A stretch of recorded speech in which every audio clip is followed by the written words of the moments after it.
যেই জায়গাটার দাম আজকে কত দাম, যদি আমরা জানতাম। এই গ্রামে বাজারে আনাচে কানাচে যতগুলো লোক আছে দৌড়ে টিকিট কেটে মমতাজের গানে যেমন টিকিট কাটে লোক 500 টাকা 1000 টাকা, এই মাহফিলের দাম যদি মানুষ বুঝতো তাহলে টিকিট কেটে সামনে স্থানটা মানুষ পূরণ করতো। কথা কোন ঠিক কিনা? এটা যে জান্নাতের বাগান বুঝি না, এটা যে সোয়াব পাবো দেখতেছি না, সোয়াব তো আর দেখা যায় না, কিন্তু মমতাজের ড্যান্স এবং গান কিন্তু দেখা যায়, যার কারণে 500 টাকা টিকিট হয়েছে। আর ঠিক কিনা যেরকম এই জন্য কাটছেন, আর এই জন্য টিকিট কেটে চেয়ারে বসে তারা গান শুনেছেন। কিন্তু এটা তো বাবাজি, আপনি যে টাকাটা দিলেন এটা আগুন দিছেন, আগুন খেলেন এবং দিলেন। আর যেই জায়গায় আপনি গেলেন গান শুনতে, প্রতিটা ধাপে ধাপে জাহান্নামের আগুনের বিল্ডিং তৈরি হয়েছে। নাউজুবিল্লাহ। আজকে নিশা, ট্যাবলেট, মদ, জুয়া, ভাঙ, ড্যান্স, নৃত্য, মিউজিয়াম, হারমোনি বাজনাগুলো মানুষ দেখতে যায়। কারণ কি? এই বাংলার জমিনে প্রায় টাকার মধ্যে মসজিদের ছবি আছে না? না আছে? যেরকম তাহলে কুসুম্বা মসজিদের ছবি, তারা মসজিদের একটা ছবি। এই যে মনে করেন মসজিদটা হাতে নিয়ে এই টাকা দিয়ে মানুষ কেমন করে মদ খায়, আমি অবাক হই। কথা বলেন ঠিক কিনা? এই টাকা দিয়ে মানুষ তাস খেলে কেমন করে, একটা কি দিলের মধ্যে ভয় হয় না? এটা মসজিদ, আল্লাহ তাআলার ঘর, আর এই টাকাটা দিয়ে আমি চলে যাচ্ছি অবৈধ। আল্লাহ আমাদেরকে হেফাজত করুক। জোরে বলি আল্লাহুম্মা আমিন। আরেকবার জোরে বলি আল্লাহুম্মা আমিন। সম্মানিত ভাইরা আমার, তাহলে হক আসবে আর বাতিল চলে যাইবে। কথা বলেন ঠিক কি না? আরে মুমিন, এই বিষয় নিয়ে ছোট্ট একটা কথা বলে আমি আপনাদের কাছ থেকে বিদায় নিয়ে যাইব। যুগে যুগে অনেক চেষ্টা করেছে মুসলমানদের ইমানটা লুটপাট করার জন্য, যুগে যুগে অনেক চেষ্টা করেছে রে ভাই, এরপরে পাই নাই, পারবো না। কঠিন কিয়ামতের দিন আল্লাহ পাক যেন আমাদেরকে নেককারের কাতারে দণ্ডায়মান করায় দেন। জোরে বলেন আল্লাহুম্মা আমিন। পারবে না ইনশাআল্লাহ। কোরআনকে মিটিয়ে দেওয়ার জন্য বহু চেষ্টা তদবির করেছে, পেরেছে? জোরে বলেন হয়েছে? পাই নাই। আজ থেকে আমার নবী আসার আগে ৭০ বছর আগের কথা, ঈসা নবী যাওয়ার পরে ৫০০ থেকে ৬০০ বছরের মধ্যে কোনো মাঝখানে ফাঁকা একটা গ্যাপ, আইয়ামে জাহেলিয়াতের যুগ বলা হয়। এই যুগে কোনো নবী ছিল না। আর আমার নবী ঠিক আসার ৭০ বছর আগের একটা ঘটনা, তাফসির নুরুল কোরআন ইবনে কাসির স্পষ্ট বর্ণনা। জোরে কোন সুবহানাল্লাহ। জালেম বাদশাহ, তার নাম হলো বাদশাহ জুনুয়াস। কি নাম? জুনুয়াস। এই বাদশার কাছে একটা জাদুকর ছিল। এটা কিন্তু কোরআনের বর্ণনা, কিন্তু গল্প নয় বাবা, ভালো করে শুনে, তাফসীর থেকে বলতেছি। তো এই বাচ্চার কাছে একজন ক্লেভার, চালাক, চতুর, বিচক্ষণ একটা যুবকের দরকার। বলে আমার আমার যে জাদুকর, আমার তো বয়স হয়ে গিয়েছে, তো যাহাক না, আমাকে একটা ছেলে দেন, আমার বিদ্যাগুলো তাকে আমি দিয়ে দেব। খেয়াল করেন, ধর্ম নিয়ে কথা। আজকে আমি যে আটটা তেলাওয়াত করছি ওটার সামনে নজরে কিছু কথা আমি নিয়ে আসতেছি। তো বলতেছে, খুঁজতে খুঁজতে খুঁজতে খুঁজতে দেখা গেল একটা সন্তান পাওয়া গেল, খুব চালাক।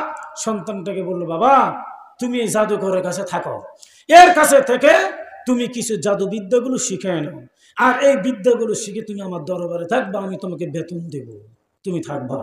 ছেলেটার বাসা দূরে, প্রতিদিন যায় আসে। তো তুমি এখানে থাকো না কেন? কেছে না, আমি আমার বাসার থেকে আপ ডাউন করি। ঠিক আস্তে আস্তে রাস্তার মধ্যে হঠাৎ করে একজন দরবেশের সঙ্গে দেখা। এ বালক, কই যাইবা? আমি জাদু শিখতে যাই রাজ দরবারে। তো তোমাকে জাদু শিখা লাগবে না বালক, তুমি আসো, তুমি দেখো তো আমার যে ধর্ম এটা বড় না ওই রাজার ধর্মটা বড়? দেখি আপনার ধর্ম কি? বলে, আমি যে ধর্মটার গ্রান্তর কথাগুলো তোমাকে বলতেছি সবগুলো শোনার পরে বলে, ঠিক আছে, আমি দেখি আপনারটা বড় না ওই জাদুকরের ধর্মটাই বড়, আমি দেখবো। জোরে কোন সুবহানাল্লাহ। সম্মানিত ভাই আমার, এবার রাস্তা দিয়ে যায়, যাইতে যাইতে যাইতে যাইতে হঠাৎ করে একদিন একটা রাস্তার মাঝখানে বিশাল একটা জন্তু, এই জন্তুটা দাঁড়িয়ে আছে। লোকজন পার হয়ে যাইতে পারে না, বলে ভয় লাগতেছে, কেউ যাইতে পারে না। ঠিক বালক চলে আসছে, আসার পর এই জন্তুটাকে কেউ যখন তাড়াই দিতে পারে না, রোগটা পুরাটাই নিয়ে সমস্যার সম্মুখীন। এমন মুহূর্তের মধ্যে বালক একটা পাথর বাইট নিয়ে বলে, আল্লাহ, ওরে মালিক, এই বুজুর্গ ধর্ম যদি সঠিক হয় তাহলে আমি পাথরটা জোরে নিক্ষেপ করব, জন্তুটা মারা যাবে, সরাই দিয়ে লোকজনগুলো যাতায়াত করবে। আর যদি এই জাদু করে ধর্ম সত্য হয়, দুইটাই ধর্ম, আমি দুইটা পাথর নিক্ষেপ করবো, জোরে কোন আল্লাহু আকবার। এবার পাথর হাতে নিছে, নেওয়ার পর জোরে নিক্ষেপ করছে। প্রথম নম্বরে জাদুকরের নাম দিয়ে বলে না, কাজ হয় নাই। দ্বিতীয় নম্বর ওই দরবেশের ধর্মের নাম দিয়ে যখন নিক্ষেপ করলো, হঠাৎ করে জন্তুটা মারা গেল, জোরে কোন সুবহানাল্লাহ। চলে গেল রাজ দরবারে, বলে এত দেরি কেন? রাস্তার মধ্যে জন্তু ছিল, সত্য কথা বলছে, আমি ইট মারলাম, মারা গেলাম। আগে দরবেশে, তাই মিয়া দরবেশকে, জাদুকরকে বিশ্বাস করো না? আমি রাজা, আমাকে বিশ্বাস করো না তুমি? তো করি। তো তুমি এটা কই শিখলা? আর সন্ধান দিতে হবে, আমি ময়না তদন্ত করে দেখি তার বাসা কোথায়। বলেন আমি বলবো না। দরবেশ বলছে, যুবক তুমি প্রকাশ করবা না। এমন টাইমের মধ্যে উনি বলে না। এক পর্যায়ে যখন বলে ফেলেছে, তখন দরবেশকে নিয়ে আসলো। নিয়ে আসার পরে আর এই বালকের কাছে কিন্তু তার দিক দিয়ে অনেক লোক যাতায়াত করতে লাগলো। আরে এই কোন বালক, হায় হায়, একটা ইট মেরে যে বালক একটা জন্তুকে নষ্ট করলো। অনেক লোক আসে, টুং দিয়ে কুষ্ঠরোগ, বেদি রোগ, ব্যথা সব ভালো হয়। আল্লাহ আকবার। এক পুরা অন্ধ, মায়ের গর্ভ থেকে অন্ধ, এই অন্ধ গেছে, বলে হুজুর আমার একটু ভালো করে দেন। এটা আল্লাহর কুদরত, আমি কেমনে ভালো করবো? ওর চোখে দুইটা হাত বলে দেওয়ার সঙ্গে সঙ্গে পুরা দৃষ্টিশক্তি ফিরে পাইছে। বলেন সুবহানাল্লাহ। বলে তুমি কাউকে বলবা না, আমার ক্ষমতা নেই, ক্ষমতা আল্লাহ। আল্লাহ কথা কি আর থাকে? বাতাসের সঙ্গে কি কথাগুলো দ্রুতগামীতে চলে। কথা বলেন ঠিক কিনা বাবুজি? চলে গেল, যাইতে বলে চলে গেল। এবার তার চোখ ভালো হয়ে গেল। রাজ দরবারের মধ্যে লোকজন বলল, জনাব আপনার এই বালকের কাছে একজন অন্ধ ব্যক্তি ভালো হয়ে গেল। বলে লোকটাকে তারা ডাক দাও। বলে তোমার চোখ কি ভালো হয়েছে? বলে হ্যাঁ। কিভাবে? বলে আমি আল্লাহকে বিশ্বাস করেছি। আল্লাহকে, আমার ধর্ম মানো না? বলে না। আমি একজন জাদুকর রাখছি, এই জাদুকরটা মারা গেছে, বালককে সবগুলো দিলাম, তুমি কি মানো না? বলে না না না।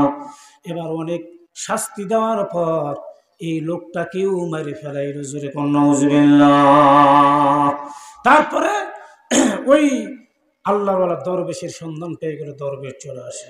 আসার পরে তখন কিন্তু হিসকিল নামক একজন ব্যক্তি, এই তাফসীরে এই কথাটা আসলে আমি পরে বলতেছি। তো এই লোকটাকে যখন ধরে নিয়ে আসলো, আসার পরে দরবেশকে বলে, কি শিক্ষা দিয়েছেন বালককে? আমি তো তৎকালীন খ্রিস্ট ধর্ম বড় ধর্ম, সেই ধর্মগ্রন্থর যত কথাগুলো সবগুলো আমি বলেছি। কয় না, আপনাকে শাস্তি দেওয়া হবে, আপনি ছেড়ে দেন, আমাকে মান। আমার রাজ্যে যদি বসবাস করতে হয় তাহলে এই জাদুকরকে মানতে হবে, আমাকে মানতে হবে। বলে আমি মানতে রাজি নাই, আমি মানি আসমান জমিনের মালিক এক আল্লাহ, জোরে কোন সুবহানাল্লাহ। বলে অ্যারেস্ট করা হোক। অ্যারেস্ট করলো, রিমান্ডে না হোক, রিমান্ডে নিল। অনেক কষ্ট দেওয়ার পরে এই বেচারাকে মেরে ফেলা হলো, জোরে কোন নাউজুবিল্লাহ।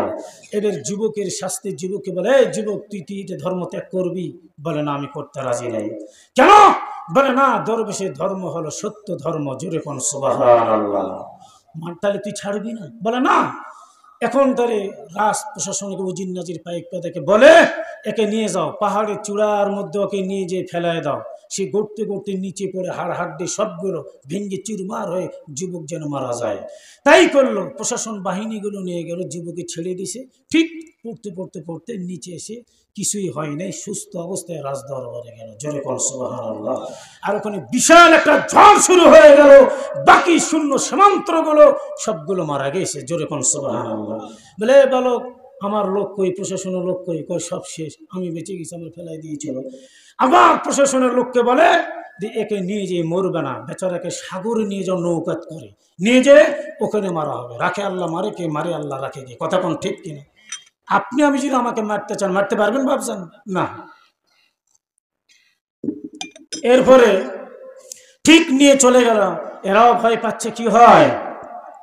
যাওয়ার পরে নৌকা করে নিয়ে চলে গেল। রে ভাই, একটাবার দিলের কান দিয়ে নিখুঁত ভাবে মনোমানসিকতা চেঞ্জ করে দেন, সুন্দর করে কথাগুলো আমার শ্রবণ করে আমি শেষ করে দেব।